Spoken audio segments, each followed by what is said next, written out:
Aşağıdaki şekilde bir kamyona yük taşımak için kullanılan bir rampa gösterilmiştir diyor.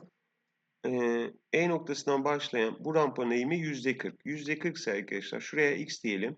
Yani 0,8'in x'e bölümü nedir? 40 bölü 100'dür. Buradan da bakın içler dışlar çarpımından 40x 100 ile 0,8'i çarparsak 80 yapar. X de nedir buradan? 2 metredir. Burası 2 metredir. %16 olmasını istiyoruz biz.